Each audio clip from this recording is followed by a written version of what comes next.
This past Sunday, we began our series on identity. I've already talked to a couple of Hillsiders since then regarding the challenges that they have experienced when they go to answer the question, "Who am I?" Because the first thing that will come to mind is almost like a recording in their head with voices that they recognize of a family member, or a parent, or a teacher, or someone who would be tearing them down, saying, "You're worthless. You're no good. You're never going to amount to anything. You're not lovable. I can't believe you were so terrible at this. You'll never finish anything. You're always going to be a slacker." Things that are just tied to specific areas of real or perceived failure, or really used by an individual in their own with their own issues of pain and their own issues of difficulty, using that to belittle and tear other people down. And when it happens when you're young, it becomes very difficult to shake that. And I've got my own version of that springing up in my head right now.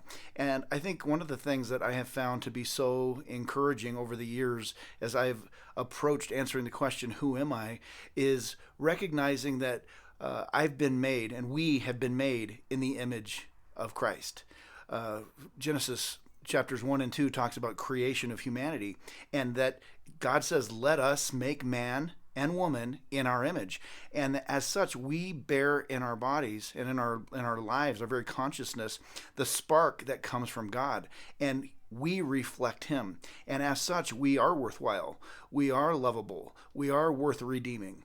And there's areas of our life where we will always fall short and we'll always struggle, but that comes with humanity. It comes with having limits. It doesn't have anything to do with our worth and whether or not we're lovable or whether or not we're going to be good enough for God or for others. And so as we begin to discover what does Scripture say about me and about my life and about what God thinks about me, it helps to, even in prayer, overlay those things that God says is true. I'm chosen. I'm not forsaken. I'm loved. I'm not abandoned. These types of things, or even in the songs that we sing, those begin to replace that constant stream of consciousness of accusations and negativity that goes on up here.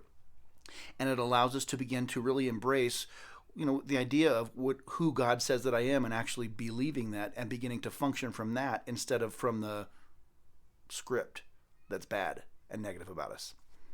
Worth thinking about and praying about. Talk to you soon.